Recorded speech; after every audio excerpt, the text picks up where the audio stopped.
السلام علیکم ورحمۃ اللہ تعالی وبرکاتہ۔ الحمد للہ وکفی والصلاة والسلام علی عباده الذین اصطفى خصوصا علی نبیہ وحبیبہ سیدنا ومولانا وملجانا ومأوانا محمد المصطفى وعلى آلہ واصحابہ الذین قاموا بالصدق والصفاء وعلینا معهم إلى يوم الجزاء۔ أما بعد فأعوذ بالله من الشيطان الرجيم، بسم الله الرحمن الرحيم۔ تلك الرسل فضلنا بعضهم على بعض، منهم من كلم الله ورفع بعضهم درجات۔ صدق الله المولانا العظيم وصدق رسوله النبي الأمين الكريم، ونحن على ذلك ما قال من الشاهدين والشاكرين، والحمد لله رب العالمين۔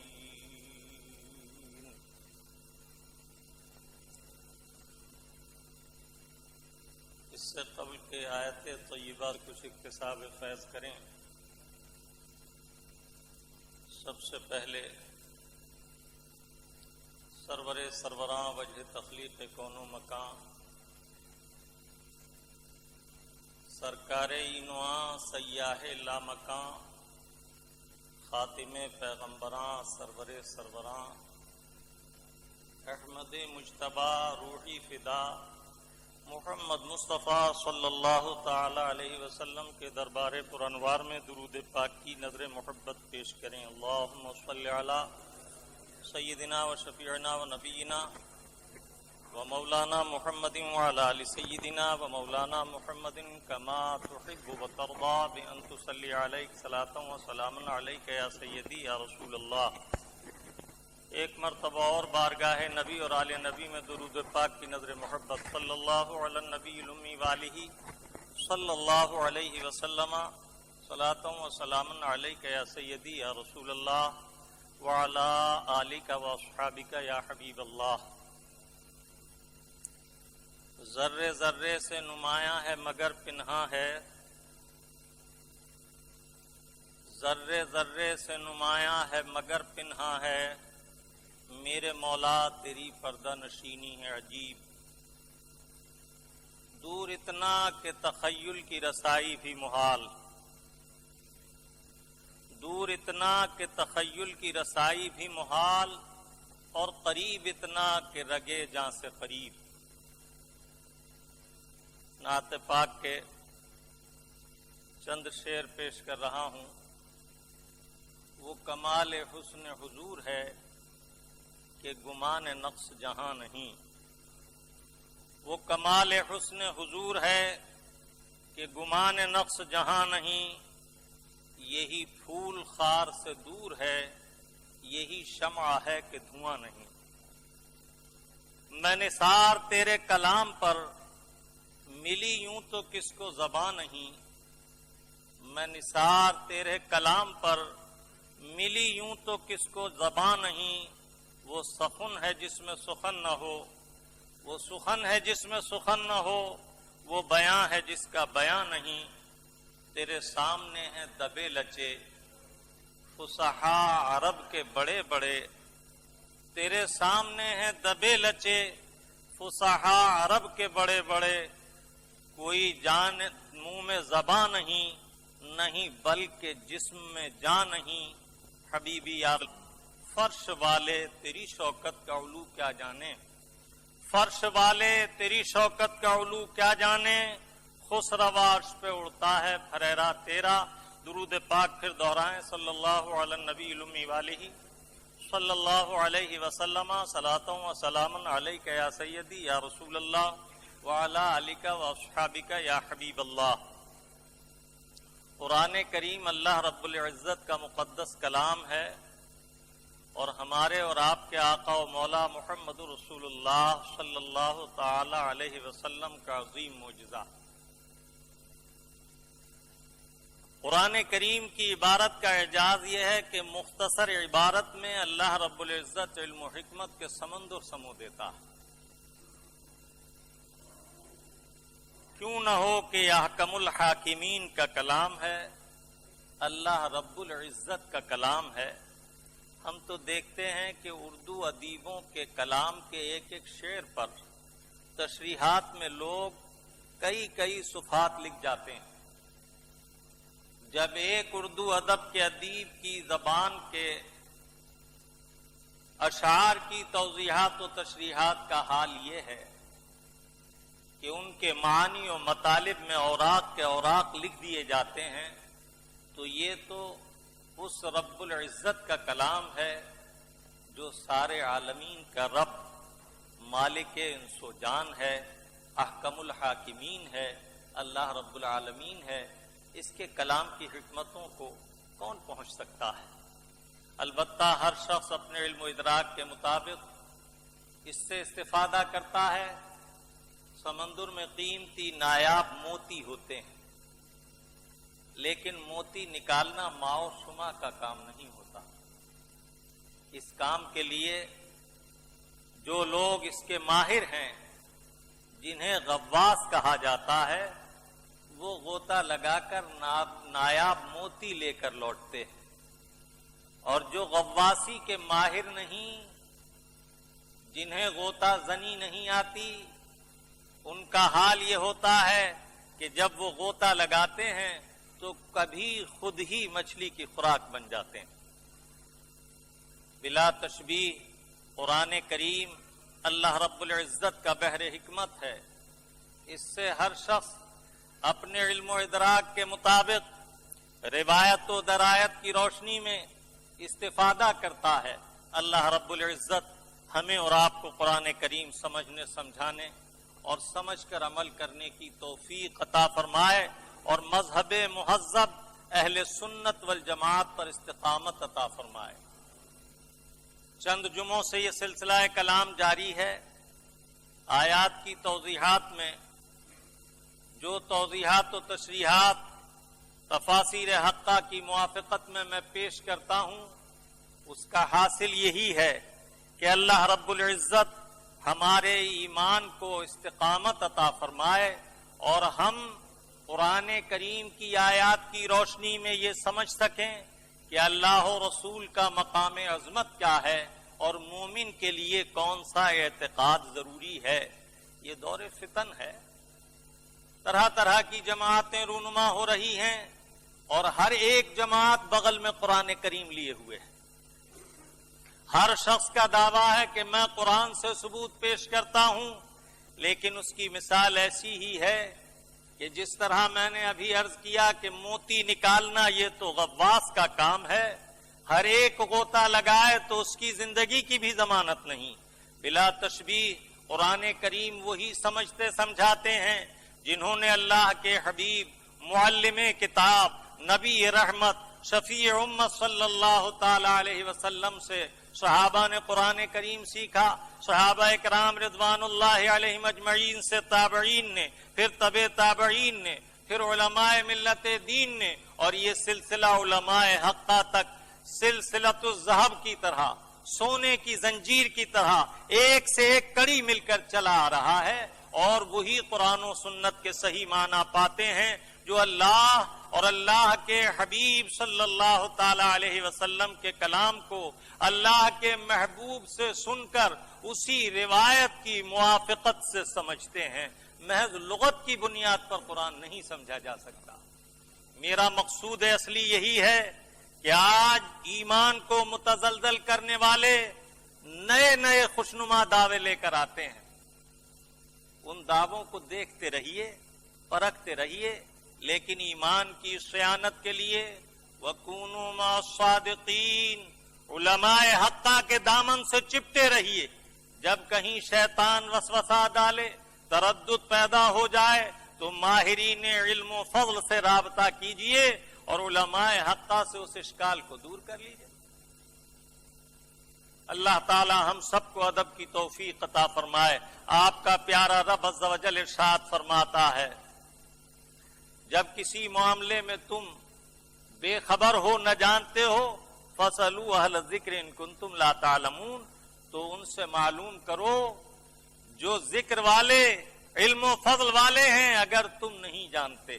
اللہ تعالیٰ عز و جل ہمیں اور آپ کو خیر کی توفیق عطا فرمائے. ایک بڑا خوشنما نعرہ آج کل گشت کر رہا ہے. آیت طیبہ سے اکتساب فیض سے پہلے اس کا بھی سرسری ذکر کر دوں. وہ نعرہ کیا ہے؟ متحد ہو جاؤ، سب ایک ہو جاؤ، کلمے کے نام پر جمع ہو جاؤ، فرقہ بندی چھوڑ دو، تفرقہ چھوڑ دو. مارنے والا جب دشمن مارتا ہے تو وہ تمہاری جماعت کے نام سے نہیں مارتا، وہ اسلام کے نام پر مارتا ہے. تو اسلامی سارے فرقے والے ایک ہو جائیں. خوب یاد رکھیے کہ یہ ایسا خوبصورت سبق ہے کہ جس کے دام فریب میں پہلی فرصت میں آدمی آ جاتا ہے. میں اسے سمجھانے کے لیے پھر کسی دن پوری اس پر گفتگو کروں گا، لیکن اس وقت ایک مثال دے کر میں آگے بڑھوں. اکبر بادشاہ کے دماغ میں بھی یہ بات آئی تھی کہ سلطنت کرنے کے لیے سب کی تائید ضروری ہے، اور یہ مختلف گروپوں میں مذاہب کے نام پر بٹے ہوئے ہیں. تو اس نے ان سب سے دور کی کوڑی سوچی تھی. اس نے کہا ان مذاہب کا اختلاف ہی ختم کر دو، سارے مذاہب کو دین الہی کے نام پر ایک کر لو. ہولی اور دیوالی بھی مناؤ، عید اور بقرعید بھی مناؤ، سب ایک ہو جاؤ. ایک دوسرے کے مذہب کا احترام، ایک دوسرے کے دین اس کی تعظیم و توقیر کرو. کیا مطلب؟ اللہ رب العزت نے تو فرمایا ان الدین عند اللہ الاسلام، اور وہ چاہتا تھا کہ مذاہب حقہ اور باطلہ سب ایک ہو جائیں. تو کل کو یہ لوگ اس سے اگلا قدم بڑھائیں گے کہ ووٹ تو ہر ایک کا ووٹ ہے، یہ مذاہب کے نام پہ اختلاف ہے، اب سارے مذہبوں کی خلط ملط کر کے ایک ہی مذہب بنا لو. تو کیا ہم ان کی پیروی کرتے رہیں گے؟ حق اور باطل کا کبھی اتحاد نہیں ہوا. آدم علیہ السلام اور شیطان کے نظریات کبھی جمع نہ ہوئے. فرعون اور موسیٰ علیہ السلام ایک بات پر متفق نہ ہوئے. آپ اس اختلاف کو روز ازل سے اب تک دیکھتے آئیے. نمرود اور ابراہیم علیہ السلام میں اختلاف حق و باطل ہی کا تھا. ابو جہل اور رسول اللہ صلی اللہ علیہ وسلم میں حق و باطل ہی کا اختلاف تھا. تاریکی و اجالا، روشنی و ظلمت، حق اور باطل کبھی ایک جگہ جمع نہیں ہوتے. اللہ کے حبیب نے فرمایا ستفترق امتی 73 ملتن کلہم فی النار الا واحدہ. میری امت میں باعتبار عقائد کے 73 فرقے ہو جائیں گے، ایک کے علاوہ 72 جہنمی ہوں گے. اب جب رسول پاک صلی اللہ علیہ وسلم نے کلہم فی النار فرما دیا تو آپ ان 72 میں سے یہ چھانٹنے کی کوشش کیوں کرتے ہو کہ میرے ساتھ آ جا، میرے ساتھ آ جا، میرے ساتھ آ جا. اپنی فکر کیجئے اور خیال کیجئے کہ اللہ اور اللہ کے رسول نے دین حق کا کیا بتایا. من ہی یا رسول اللہ، اے اللہ کے حبیب وہ جماعت کون سی ہے جو جنتی اور ناجی جماعت ہے؟ قال ما انا علیہ واصحابی، وہ تو میرے صحابہ اور میرے طریقے پر ہے. درود پاک سنائیں، پھر آیت طیبہ سے اکتساب فیض کریں. صلی اللہ علی النبی الامی والہ صلی اللہ علیہ وسلم صلاۃ و سلام علیک یا سیدی یا رسول اللہ. میں عرض کرتا جاؤں اور آپ بیمار فرقوں کے عقائد کو اس پر تولتے جائیے اور یہ بات ذہن میں حاضر رکھیے. بیمار ہوتا ہے، اس کے منہ کا ذائقہ خراب ہوتا ہے. بیمار زبانوں کو برا لگتا ہے پانی، بیمار زبانوں کو برا لگتا ہے پانی، دکھتی ہوئی آنکھوں کو برا لگتا ہے سورج. جس کی آنکھ دکھ رہی ہو اسے سورج برا لگتا ہے. یہ بات ملحوظ رکھیں. آپ کا پیارا رب عز و جل واضح سے واضح تر انداز میں مقام رسالت کو بیان فرما رہا ہے. اللہ رب العزت ارشاد فرما رہا ہے تلک الرسل فضلنا بعضهم علی بعض. ذہن حاضر کیجئے, ہماتن گوش ہو جائیے. تلک الرسل, یہ رسول ہیں.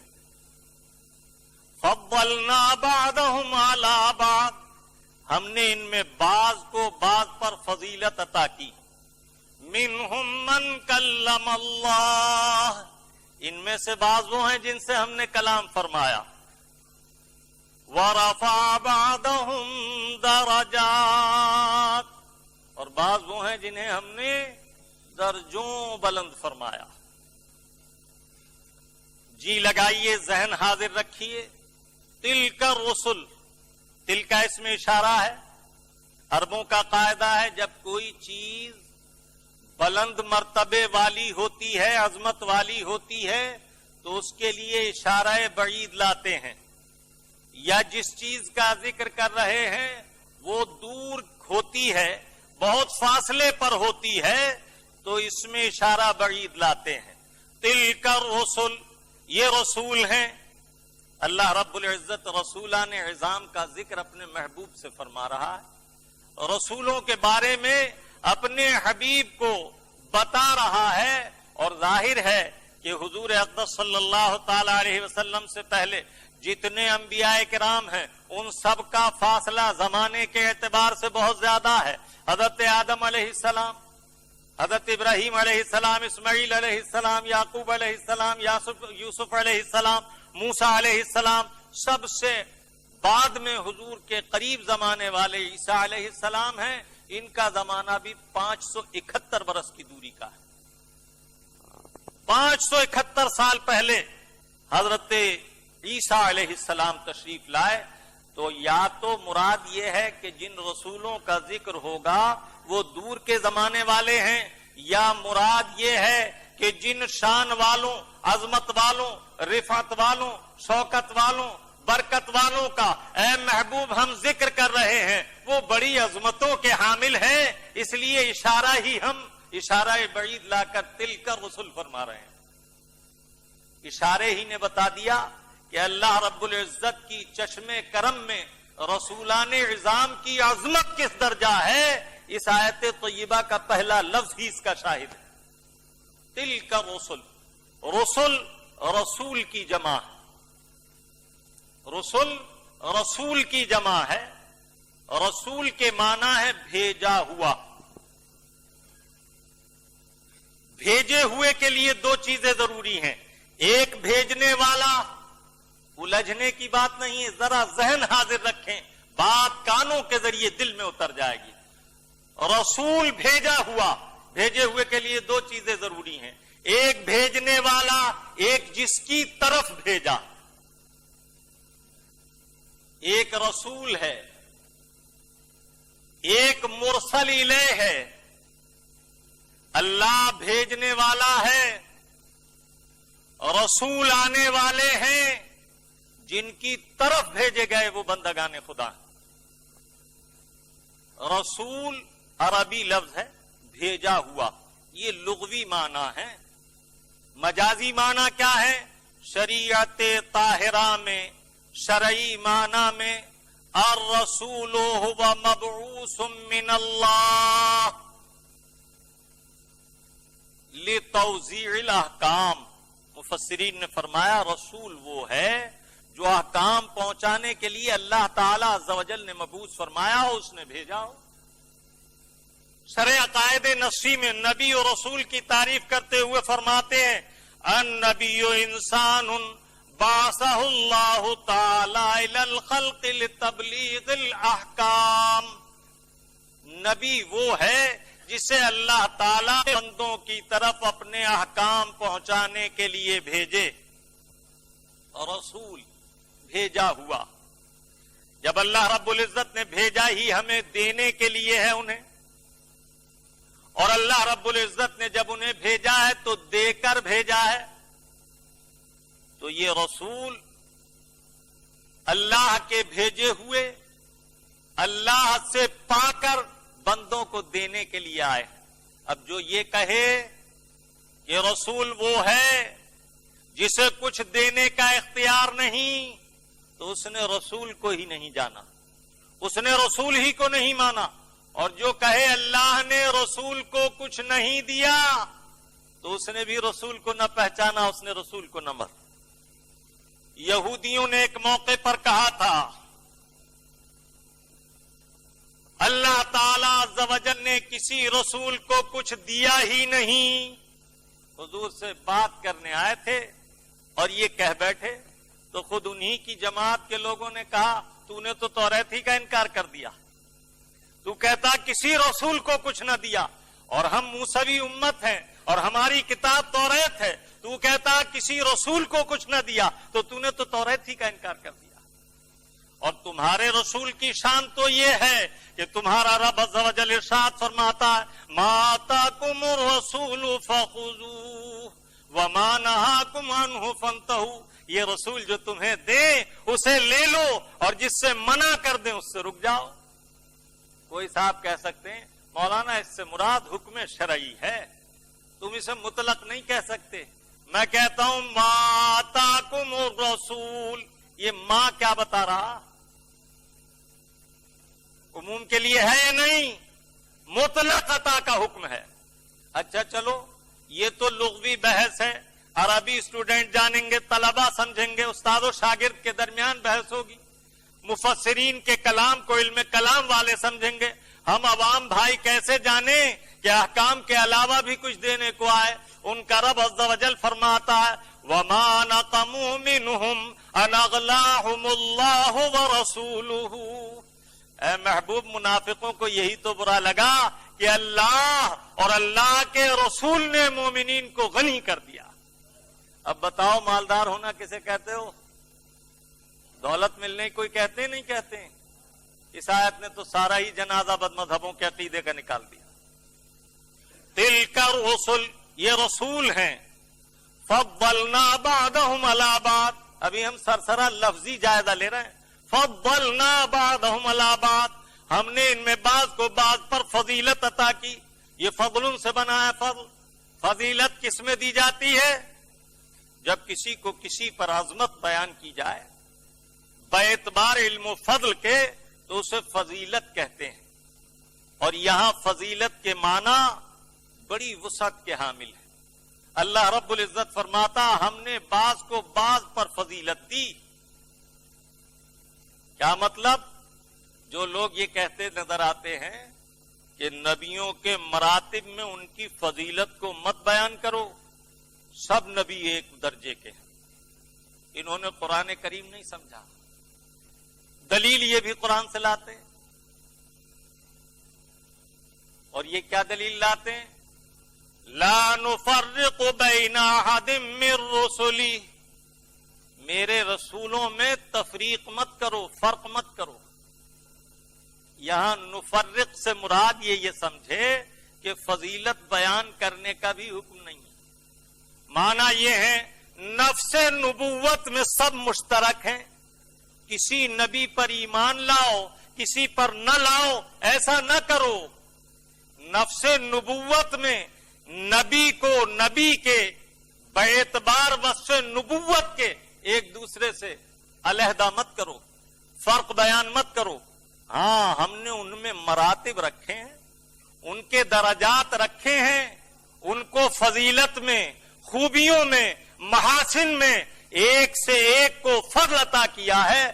تو یہ آیت طیبہ ان ایہام والوں کو، ان بہکنے والوں کو سنبھالنے کے لیے آئی کہ لا نفرق بین احد من رسلی سے یہ مت سمجھ لینا کہ ہم نفس نبوت میں فرق کرنے کو منع کر رہے ہیں۔ نبوت میں سب نبی نبی ہیں، یکساں ہیں، لیکن تلک الرسل، یہ رسول ہیں، فضلنا بعضهم على بعض، ہم نے ان میں بعض کو بعض پر فضیلت دی۔ منہم من کلم اللہ، ان میں سے بعض وہ ہیں جن سے اللہ نے کلام فرمایا۔ اللہ تعالی عز و جل نے حضرت عزیر علیہ السلام سے کلام فرمایا بلا واسطہ. حضرت موسیٰ علیہ السلام سے کلام فرمایا بلا واسطہ. کلام کیا ہے اسے بھی سمجھ لو. کلام ان سے کلام بنا ہے. کلام کسے کہتے ہیں؟ ما یترتب بالالفاظ المتفرقہ. اہل ادب بتاتے ہیں کلام وہ ہے جو مختلف الفاظ سے ترتیب دے کر وضع کیا جائے، منظم ہو، ایک کے بعد ایک لفظ آئے اور آپ کے دل کی مراد کو بیان کر دے. جیسے آپ مجھے سن رہے ہیں، میں نے کہا سنیے، آپ نے سن لیا کہ ہم سے سننے کو کہا گیا. میں نے کہا ملاحظہ کیجئے، آپ نے سمجھ لیا دیکھنے کو کہا گیا. ملاحظہ کیجئے، یہ کلام ہے. اللہ تعالیٰ عز و جل فرماتا منہم من کلم اللہ. ذہن حاضر رکھیے، ان میں بعض وہ ہیں جن سے ہم نے کلام فرمایا. اس کی تفسیر میں مفسرین نے فرمایا ہے کہ موسیٰ علیہ السلام و عزیر، جیسے حضرت موسیٰ علیہ السلام سے اور حضرت عزیر سے کلام فرمایا. میں تفصیل میں لے جانا نہیں چاہتا. حضرت عزیر علیہ السلام نے عرض کیا مولا، بخت نصر بادشاہ نے جب تاراج کر دیا علاقہ پورا غیر آباد، مکان کھنڈرات میں بدل گئے، انسان مار دیے گئے، حضرت عزیر علیہ السلام کا ادھر سے گزر ہوا. عرض کیا کیف تحیی الارض بعد موتہا. یہ اللہ کے محبوب بندے ہیں، عصمت والے عظمت والے بندے ہیں. یہ اپنے مولا سے سوال کرتے اور ان کا مولا انہیں جواب عطا کرتا ہے. مولا، مردار زمین کو تو کیسے جلائے گا؟ غیر آبادی کو تو کیسے آباد فرمائے گا؟ تھکے ہوئے تھے سفر کے. حکم ہوا کہ عزیر آرام کیجئے، ملاحظہ کرا دیا جائے گا. آپ نے اپنے خچر کو باندھا، آرام کے لیے لیٹ گئے. آپ کے ساتھ انگور کا جوس تھا، کچھ کھجوریں تھیں، کچھ پھل تھے. توشا سفر کا. نیند طاری ہو گئی، روح قبض کر لی گئی. 100 سال تک آرام فرماتے رہے. 100 سال کے بعد جب آپ اٹھتے ہیں تو معلوم کیا جاتا قال کم لبثت، قال لبثت یوما او بعد یوم. فرمایا یا تو تھوڑی دیر سویا ہوں دن کے بعض حصے میں، یا کچھ اس سے زائد. جب آپ سوئے تھے تو ظہر کے بعد کا وقت تھا، اٹھے تو عصر کا وقت تھا. خیال فرمایا تھوڑی دیر سویا ہوں. اللہ تعالیٰ عز و جل نے ارشاد فرمایا بل لبثت مئۃ عام. آپ پورے 100 سال سوتے رہے ہیں. اب فرمایا کہ آپ اپنی سواری کی طرف دیکھیے. وانظر الی حمارک ولنجعلک. آپ ملاحظہ کیجئے اپنی سواری کا حال. دیکھا تو اس کی ہڈیاں ریتے میں چمک رہی تھیں. اس کے بعد فرمایا اپنے کھانے کا سامان دیکھیے. اللہ رب العزت فرماتا لم یتسنہ، تو اس میں کوئی بو نہیں آئی تھی، تر و تازہ تھا. جب اٹھ کر بیدار ہو کر گھر پہنچے تو جو باندی آپ کے گھر میں رہتی تھی اس کا بچپن تھا. اب جب آپ پہنچے تو وہ 118 سال کی تھی. جب آپ نے آواز دی اور پوچھا کہ یہ عزیر کا مکان ہے تو وہ کہہ اٹھی کہ کون ہے جو 1 صدی کا دور گزر گیا آج عزیر کو پوچھ رہا ہے. لیکن جب وہ آئیں دیکھا تو آپ نے انہیں پہچان لیا اور انہوں نے انہیں حضرت عزیر علیہ السلام کو پہچان لیا. پوچھا والد صاحب کہاں؟ کہا مسجد میں واز فرما رہے. جب پہنچے تو والد گرامی واز کر رہے تھے. اب دیکھنے کی بات یہ ہے کہ جس وقت یہ سوئے تھے جو عمر اس وقت تھی، جب اٹھے تب بھی وہی عمر ہے. اور وہاں ان کی عمر تو چلتی رہی تو کتنی عمر ہو گئی. یہ تعجب خیز واقعات سب قرآن کریم نے انبیاء اکرام کے واقعات جو ذکر فرمائے ہیں اپنی شان عظمت کو ظاہر فرمانے کے لیے اور اپنے محبوب بندوں کا کمال قرب اور عظمت و مرتبہ بیان کرنے کے لیے کہ دیکھو ہمارا معاملہ رسولان اعظام کے ساتھ عام لوگوں جیسا نہیں ہے، بلکہ یہ قربت والے بندے ہیں، مقرب خاص ہیں. ان کی عظمتوں کا حال یہ ہے جب یہ کچھ پوچھتے ہیں، کوئی سوال کرتے ہیں تو انہیں اس سوال کا جواب شافی و وافی و کافی دیا جاتا. تلک الرسل فضلنا بعضهم علی بعض منهم من کلم اللہ. بات ہو رہی تھی کلام کی. ان میں بعض وہ ہیں جن سے اللہ نے کلام فرمایا، جیسے موسیٰ علیہ السلام، عزیر علیہ السلام۔ کلام فرمانا اللہ تعالی کا 4 طریقے پر ہوتا ہے۔ کس طرح ہوتا ہے؟ 4 طریقے پر۔ اللہ تعالی ما کانا لبشر یکلمہ اللہ الا وحیا او وراء الحجاب۔ قرآن فرماتا اللہ کی شان یہ نہیں کہ آدمی سے ہر ایک سے کلام کرے، جب وہ کسی بندے خاص سے کلام فرماتا ہے تو یا تو وحی کے ذریعے کلام فرماتا ہے یا حجاب کے پیچھے سے کلام فرماتا۔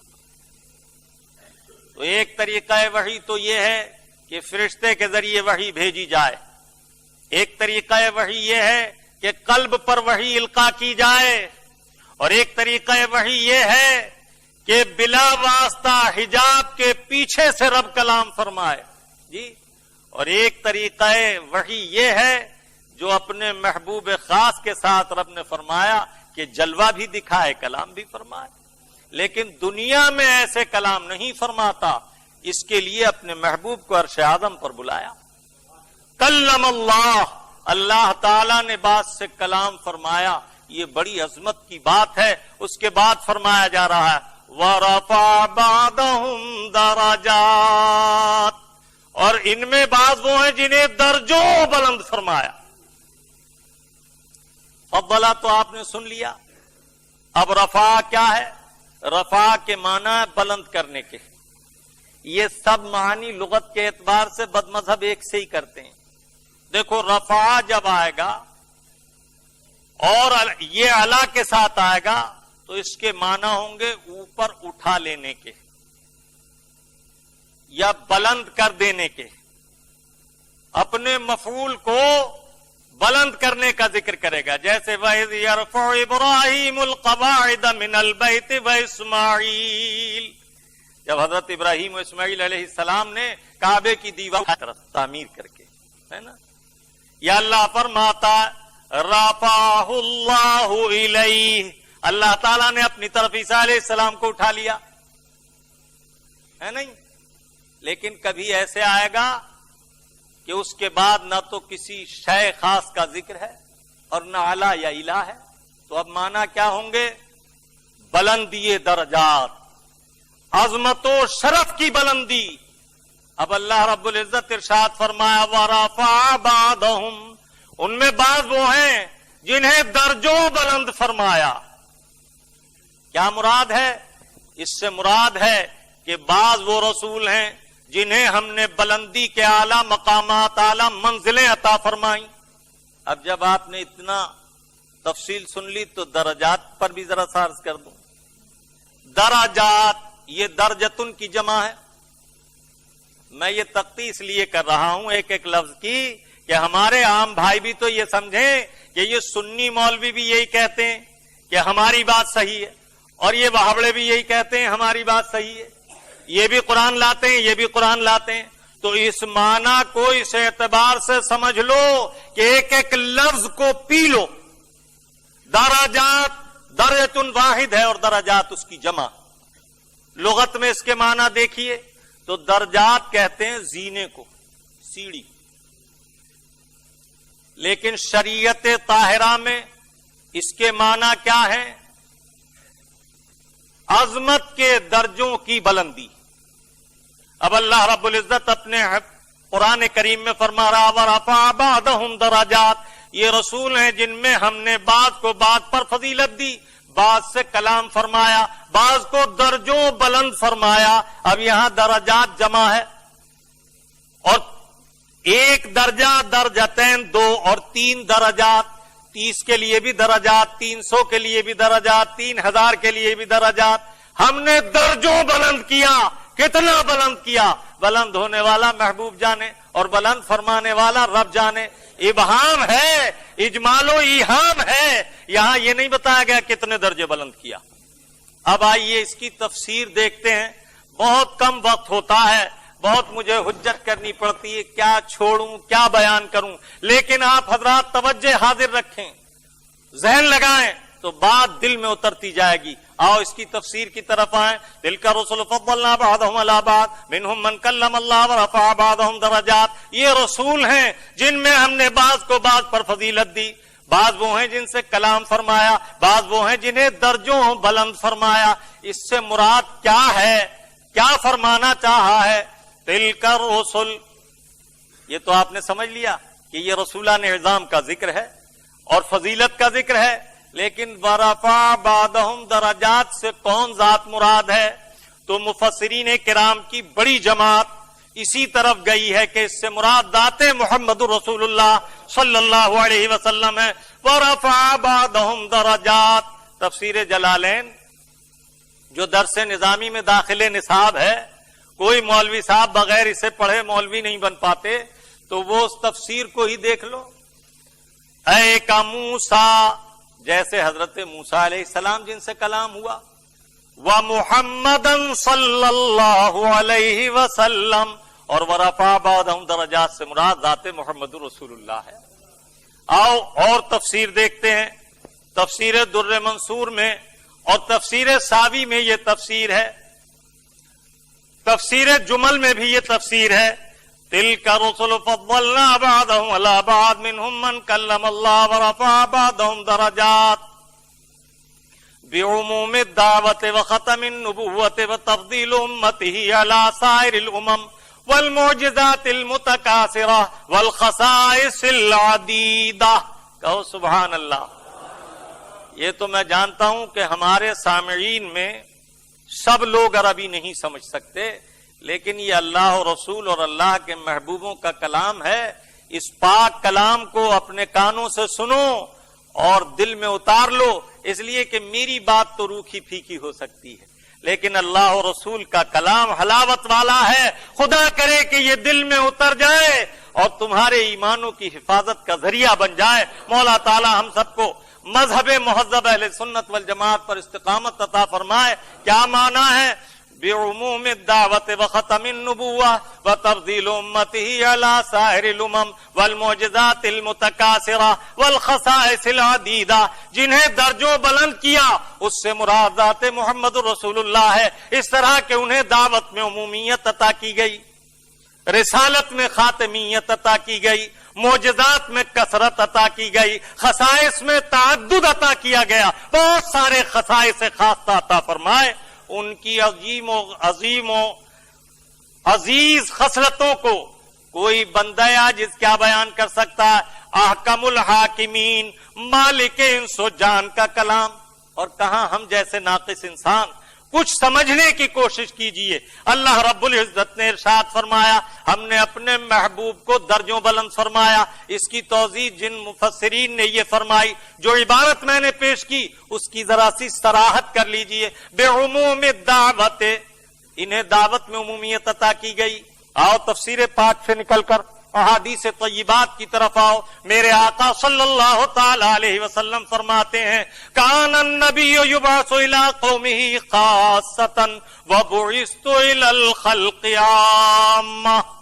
ہر نبی و رسول کسی خاص خطے علاقے اور کسی خاص قوم و ملت کے لیے رسول و نبی بنا کر بھیجا گیا، لیکن مجھے میرے مولا نے ساری مخلوقات کے لیے رسول بنا کر بھیجا۔ اب رفع درجات کی پہلی منزل ہے۔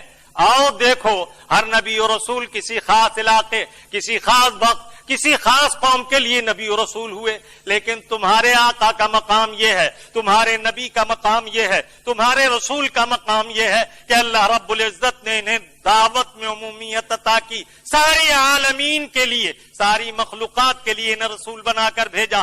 جو اللہ کی خلق ہے، رسول اللہ کی رحمت تامہ میں وہ داخل ہے۔ اللہ رب العزت نے اپنی تعریف کرتے ہوئے فرمایا، الحمدللہ رب العالمین۔